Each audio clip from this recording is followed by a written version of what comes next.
स्वागत है आज के इस नई वीडियो में। और आज के इस वीडियो में हम कराने वाले हैं क्लास 10th का सामाजिक विज्ञान का मोस्ट इम्पोर्टेंट क्वेश्चन, जो कि आपके फाइनल एग्जाम में देखने को मिल सकता है। इससे पहले कि अगर आप चैनल पे नए हैं तो चैनल को सब्सक्राइब करके बेल आइकन को ऑन कर दे और वीडियो को लाइक कर दे। तो चलिए क्वेश्चन की ओर चलते हैं। तो आपका पहला क्वेश्चन दिया हुआ है, जर्मनी को एक स्वतंत्र राष्ट्र कब घोषित किया गया?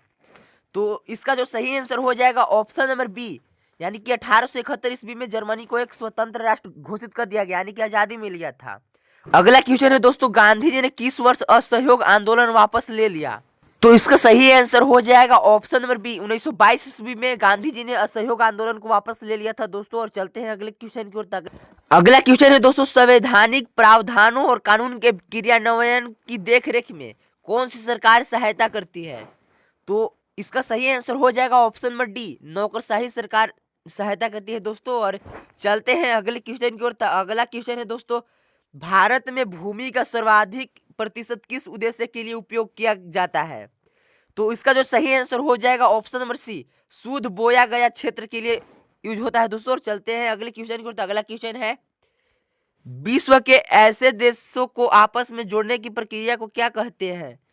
निजीकरण, वैश्वीकरण, उदारीकरण या राष्ट्रीयकरण? तो जो इसका सही आंसर हो जाएगा ऑप्शन नंबर बी, वैश्वीकरण कहते हैं दोस्तों। नेक्स्ट क्वेश्चन है दोस्तों, निम्नलिखित में से कौन सा विषय राज्य सूची में शामिल है? जो कृषि है दोस्तों राज्य सूची में शामिल है दोस्तों। तो इसका सही आंसर हो जाएगा ऑप्शन नंबर सी। और चलते हैं अगले क्वेश्चन की ओर। अगला क्वेश्चन है, औद्योगिकीकरण के युग में महिलाओं ने किस उद्योग में सबसे पहले काम करना शुरू किया? तो इसका सही आंसर हो जाएगा ऑप्शन नंबर बी, कपड़ा उद्योग में। क्योंकि दोस्तों आप इतिहास पढ़ेंगे तो उसमें लिखा गया है कि जो महिलाओं ने सबसे पहला जो काम सूती कारखानों में काम किया करती थी। और चलते हैं अगले क्वेश्चन को। नेक्स्ट क्वेश्चन है दोस्तों, जब कोई देश विकास के लिए केवल प्रति व्यक्ति आय का मानदंड उपयोग करता है तो वह किस चीज की उपेक्षा करता है? इसका सही आंसर हो जाएगा ऑप्शन नंबर ए, आर्थिक असमानता। और चलते हैं अगले क्वेश्चन की ओर। अगला क्वेश्चन है दोस्तों, भारत की राष्ट्रीय आय में सबसे बड़ा योगदान किस क्षेत्र का है?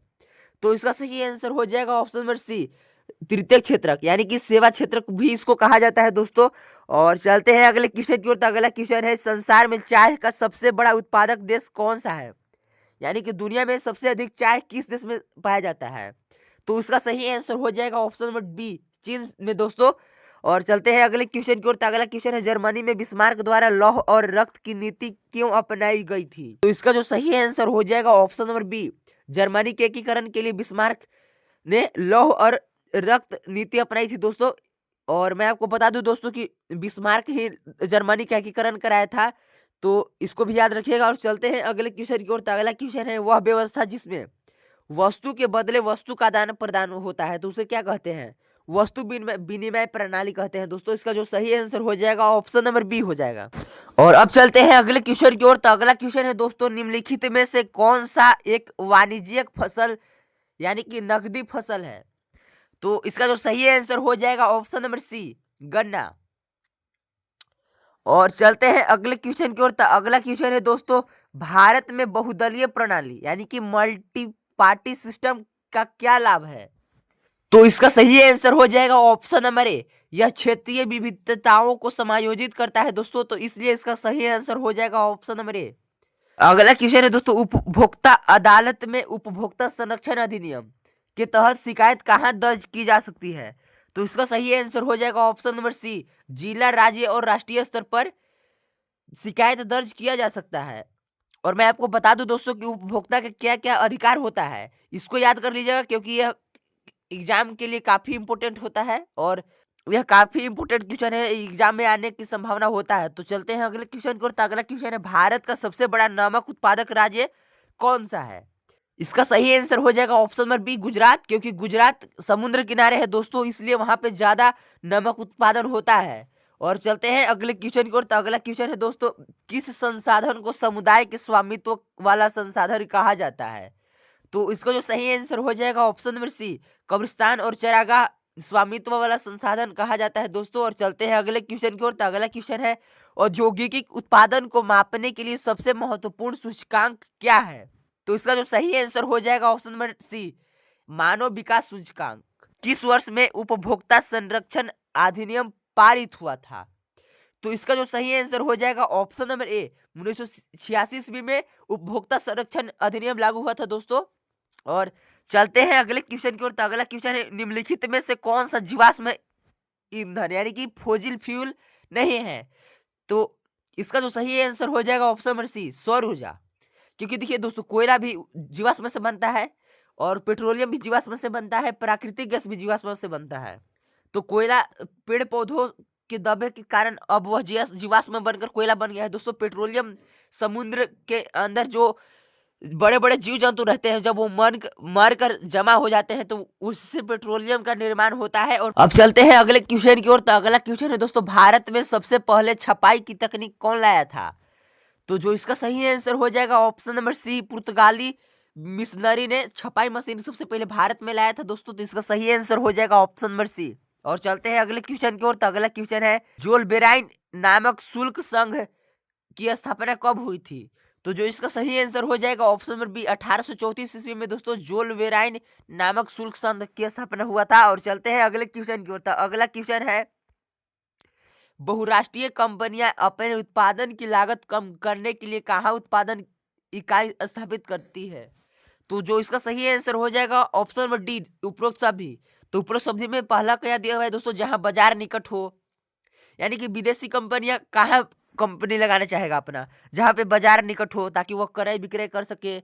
और दूसरा है, जहां कुशल और अकुशल श्रम सस्ते हो, यानी कि जहां पे अच्छे टेक्निक या अच्छे जानकार वाले मजदूर और सस्ते दामों पर मिलता है, वहीं पे ना बहुराष्ट्रीय कंपनियां अपना कंपनी लगाएंगी। और सी जो दिया हुआ है दोस्तों, जहां सरकारी नीति अनुकूल है, यानी कि जहां सरकार से अलाउ है कि आप कहीं भी कंपनी खोल सकते हैं, अपना फैक्ट्री लगा सकते हैं, और टैक्स जहां पे कम रहेगा दोस्तों वहीं पे। तो इसलिए इसका जो सही आंसर हो जाएगा उपरोक्त सभी, यानी कि डी इसका सही आंसर हो जाएगा। अगला क्वेश्चन है दोस्तों, अधिकार और अवसर की समानता के आधार पर समाज को विभाजित करना क्या कहलाता है? तो इसका जो सही आंसर हो जाएगा ऑप्शन नंबर सी, लैंगिक विभाजन कहलाता है दोस्तों। और चलते हैं अगले क्वेश्चन की ओर। तो अगला क्वेश्चन है, औद्योगिक क्रांति सबसे पहले किस देश में शुरू हुई थी? तो इसका जो सही आंसर हो जाएगा ऑप्शन नंबर सी, ब्रिटेन, यानी कि इंग्लैंड से। ब्रिटेन को ही इंग्लैंड के नाम से भी जाना जाता है दोस्तों। और चलते हैं अगले क्वेश्चन की ओर। तो अगला क्वेश्चन है, सरकार के विभिन्न स्तरों के बीच सत्ता का बंटवारा क्या कहलाता है? तो जो इसका सही आंसर हो जाएगा ऑप्शन नंबर बी, सत्ता का ऊर्ध्वाधर वितरण कहलाता है दोस्तों। नेक्स्ट क्वेश्चन है दोस्तों, जलोढ़ मिट्टी की विशेषता क्या है? यानी कि आपसे पूछ रहा है जलोढ़ मिट्टी की क्या विशेषता है? तो इसका सही आंसर हो जाएगा ऑप्शन नंबर बी, यह बहुत उपजाऊ होती है दोस्तों, यानी कि फसल इसमें ज्यादा उग सकता है। और चलते हैं अगले क्वेश्चन की ओर। तो अगला क्वेश्चन है, निम्नलिखित में से कौन सा एक लोकतांत्रिक शासन प्रणाली का मूल्यांकन का सही आधार है? तो इसका जो सही आंसर हो जाएगा ऑप्शन नंबर सी, वैध और उत्तरदायी शासन। और चलते हैं अगले क्वेश्चन की ओर। तो अगला क्वेश्चन है दोस्तों, द्वितीय क्षेत्र का दूसरा नाम क्या है? तो उसको औद्योगिक क्षेत्र के नाम से भी जाना जाता है दोस्तों। और मैं आपको बता ही देता हूं दोस्तों विस्तार से कि प्राथमिक क्षेत्र और द्वितीय क्षेत्र और तृतीय क्षेत्र किसे कहा जाता है।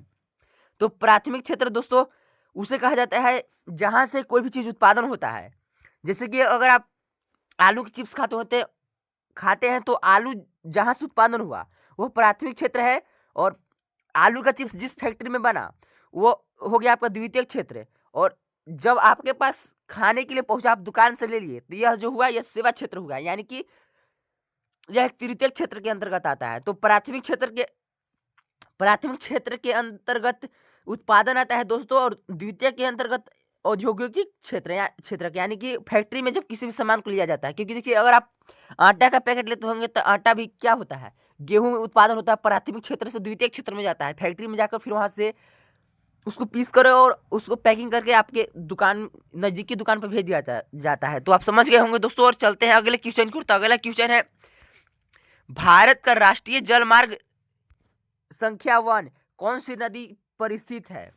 तो जो इसका सही आंसर हो जाएगा ऑप्शन नंबर सी हो जाएगा सही, गंगा नदी पर स्थित है दोस्तों। अब ऑब्जेक्टिव क्वेश्चन समाप्त हो चुके हैं दोस्तों, और अब हम चलने वाले हैं सब्जेक्टिव क्वेश्चन की ओर। तो जिसमें जो आपका पहला क्वेश्चन है, काली मिट्टी की 2 प्रमुख विशेषता बताइए, यानी कि काली मिट्टी का 2 गुण बताना है। तो इसका जो सही उत्तर दिया हुआ है दोस्तों, इसका उत्तर दिया हुआ है, काली मिट्टी की 2 विशेषताएं हैं। यह कपास की खेती के लिए उत्तम होती है और इनकी नमी धारण करने की क्षमता अधिक होती है। और चलते हैं अगले क्वेश्चन की ओर। तो अगला क्वेश्चन है, भारत छोड़ो आंदोलन का मुख्य उद्देश्य क्या था? इसका सही आंसर हो जाएगा, इसका उद्देश्य है कि ब्रिटिश शासन को तत्काल समाप्त करना, भारत को स्वतंत्रता दिलाना और लोकतांत्रिक सरकार की स्थापना करना था दोस्तों। और चलते हैं अगले क्वेश्चन की ओर। तो अगला क्वेश्चन है, लिंग अनुपात को कैसे परिभाषित किया जाता है? तो इसका उत्तर दिया हुआ है, लिंग अनुपात प्रति 1000 पुरुषों पर महिलाओं की संख्या को दर्शाता है। यह समाज में लैंगिक समानता और स्वास्थ्य के स्तर को दिखाता है। और चलते हैं अगले क्वेश्चन की ओर। तो अगला क्वेश्चन है, बहुराष्ट्रीय कंपनियां के कारण स्थानीय कंपनियों को क्या नुकसान होता है? तो इसका उत्तर दिया हुआ है, बहुराष्ट्रीय कंपनियों की बढ़ती प्रतिस्पर्धा के कारण स्थानीय कंपनियां अक्सर बाजार में टिक नहीं पाती है और या तो बंद हो जाती है या उन्हें खरीद लिया जाता है बड़े कंपनियों के द्वारा। और चलते हैं अगले क्वेश्चन की ओर। तो अगला क्वेश्चन दोस्तों, गठबंधन सरकार किसे कहते हैं? तो आप किसी के न किसी से मुंह से सुनते होंगे दोस्तों कि इस बार गठबंधन सरकार बनेगा या ऐसा ही कुछ सुने होंगे। तो आखिर क्या होता है गठबंधन सरकार, आज हम इस वीडियो में बता ही देते हैं। जब चुनाव में किसी एक पार्टी को स्पष्ट बहुमत नहीं मिलता है, तब दो या दो से अधिक राजनीतिक दल मिलकर सरकार बनाते हैं, जिसे गठबंधन सरकार कहते हैं। और यहीं पे 2 नंबर वाले क्वेश्चन समाप्त होते हैं दोस्तों। और चलते हैं अब 3 नंबर वाले क्वेश्चन की ओर। तो 3 नंबर वाले क्वेश्चन में, और इसमें पहला क्वेश्चन दोस्तों, मुद्रण संस्कृति ने फ्रांसीसी क्रांति के लिए अनुकूल परिस्थितियां कैसे बनाई? तो इसका उत्तर दिया हुआ है, मुद्रण संस्कृति ने ज्ञान और तर्क के विचारों को आम लोगों तक पहुंचाया। इसने शासकों और उनकी नीतियों की आलोचना की, जिससे जनता में शासक वर्ग के प्रति शंका और असंतोष पैदा हुआ, जो क्रांति का आधार बन गया। अगला क्वेश्चन दोस्तों, भारत में संसाधनों के संरक्षण के लिए 2-3 उपाय सुझाइए। तो इसका उत्तर दिया हुआ है दोस्तों, संसाधनों का पहला है जो उद्देश्य वह है संसाधनों का उपयोग योजनाबद्ध तरीके से और विवेकपूर्ण ढंग से करना चाहिए। दूसरा है नवीकरणीय संसाधन, जैसे कि सौर ऊर्जा के उपयोग को बढ़ावा देना चाहिए। तीसरा है पुनर्चक्रण और पुनः उपयोग को प्राथमिकता देनी चाहिए ताकि अपव्यय कम हो। और चलते हैं अगले क्वेश्चन की ओर। तो अगला क्वेश्चन दोस्तों, बेल्जियम ने अपनी जातीय समस्या का समाधान किस प्रकार किया? तो इसका उत्तर दिया हुआ है, बेल्जियम ने अपने संविधान में 4-4 संशोधन करके सामुदायिक सरकार की व्यवस्था की। उन्होंने केंद्र सरकार में डच और फ्रेंच भाषी मंत्रियों की समान संख्या सुनिश्चित की, जिससे किसी भी समूह को हावी होने से रोका जा सका। नेक्स्ट क्वेश्चन है दोस्तों, प्राथमिक क्षेत्रक और द्वितीयक क्षेत्रक में अंतर क्या है? हमने अभी आपको बताया है दोस्तों। तो इसका उत्तर दिया हुआ है, प्राथमिक क्षेत्रक सीधे प्राकृतिक संसाधनों का उपयोग करता है, जैसे कृषि। द्वितीयक क्षेत्रक प्राकृतिक उत्पादों को विनिर्माण के माध्यम से बदलकर उपयोगी रूप में लाता है। जैसे कि आपको मैंने चिप्स का उदाहरण देकर बताया था दोस्तों कि आलू को जब फैक्ट्री में ले जाया जाता है तो वहाँ पे क्या किया जाता है, विनिर्माण, यानी कि उसको आलू को बदल दिया जाता है क्या चीज में, उपयोगी रूप में, यानी कि चिप्स उपयोगी रूप का हो जाता है दोस्तों। जैसे कपड़ा का भी यहाँ पे दिया हुआ है। तो कपड़ा क्या, पहले कपास हो गया, कपास हो गया आपका प्राथमिक क्षेत्र। उसके बाद आपको उसको कपास को फैक्ट्री में ले जाकर सूत बनाना जाता है, फिर उसको उपयोग में लाया जाता है। तो ये रहा आपका अंतर दोस्तों। और चलते हैं अगले क्वेश्चन की ओर। तो अगला क्वेश्चन है, लोकतंत्र में लोगों की भागीदारी सुनिश्चित करने के लिए कोई 2 तरीके बताइए। तो 2 तरीका यहाँ पे लिखा हुआ है दोस्तों। इसमें पहला जो है, लोग नियमित चुनावों में मतदान करके अपने प्रतिनिधि चुनते हैं। और दूसरा जो है, लोग दबाव समूह या जन आंदोलन में शामिल होकर सरकार की नीतियों को प्रभावित करते हैं और सार्वजनिक बहस में हिस्सा लेते हैं। यानी कि जब सार्वजनिक बहस यहाँ पे होगा दोस्तों, रैली में, यानी कि जब चुनाव होता है तो रैली में जाते हैं ना दोस्तों, या कोई भी गलत कार्य होता है तो उसका विरोध प्रदर्शन करते हैं, उसी को यहाँ बताया गया है सार्वजनिक बहस। और यहीं पे हम लोग का 3 मार्क्स वाला क्वेश्चन समाप्त होता है दोस्तों। और अब कराने वाले हैं 5 मार्क्स वाले क्वेश्चन। तो चलते हैं अब 5 नंबर वाले क्वेश्चन की ओर। तो इसमें जो पहला क्वेश्चन है दोस्तों, ऋण लेते समय गिरवी रखने की आवश्यकता क्यों होती है, इसके महत्व को स्पष्ट कीजिए। यानी कि जब लोन लेते हैं दोस्तों कोई भी व्यक्ति, तो उस समय गिरवी यानी कि कोई भी सामान या कोई भी प्रूफ क्यों रखा जाता है कि आपको पहले दिखाना होगा कि आपका कितना खेत है या आप क्या करते हैं, पेशा है, ये सब दिखाना पड़ता है। तो इसके महत्व को स्पष्ट करना है दोस्तों। तो इसका उत्तर दिया हुआ है, ऋण लेते समय गिरवी जैसे संपत्ति या पशुधन रखने की आवश्यकता इसलिए होती है क्योंकि यह ऋणदाता बैंक या साहूकार के लिए सुरक्षा गारंटी का काम करता है। यदि उधार लेने वाला व्यक्ति ऋण चुकाने में विफल रहा तो ऋणदाता गिरवी रखी गई वस्तु को बेचकर अपना पैसा वापस कर सकता है। इससे ऋण लेनदेन में विश्वास बना रहता है। इसलिए ऋण लेते समय गिरवी रखने की आवश्यकता होती है दोस्तों। और चलते हैं अगले क्वेश्चन की ओर। तो अगला क्वेश्चन है दोस्तों, फ्रांसीसी क्रांति के बाद यूरोप में सामूहिक पहचान की भावना पैदा करने के लिए क्रांतिकारियों ने क्या कदम उठाए? तो इसका उत्तर दिया हुआ है दोस्तों, फ्रांसीसी क्रांतिकारियों ने कई कदम उठाए। पहला है दोस्तों, उन्होंने पितृभूमि और नागरिक जैसे विचारों पर बल दिया, जिससे एक संयुक्त समुदाय की भावना जगी। एक नया फ्रांसीसी तिरंगा झंडा चुना गया। और तीसरा जो हुआ, एक केंद्रीय प्रशासनिक व्यवस्था लागू हुई, जिसने पूरे देश के लिए समान कानून बनाया, जिससे सामूहिक पहचान को बढ़ावा मिला। ये रहा आज का वीडियो दोस्तों। और अगर आप अभी तक चैनल को सब्सक्राइब नहीं किए हैं तो चैनल को सब्सक्राइब करके वीडियो को लाइक कर दें। और डिस्क्रिप्शन में व्हाट्सएप चैनल और टेलीग्राम चैनल दोनों का लिंक दिया हुआ है, तो जाइए और चैनल को ज्वाइन कीजिए, क्योंकि इस वीडियो को वहीं पे भेज दिया जाएगा। और मिलते हैं नेक्स्ट वीडियो में, तब तक के लिए जय हिंद।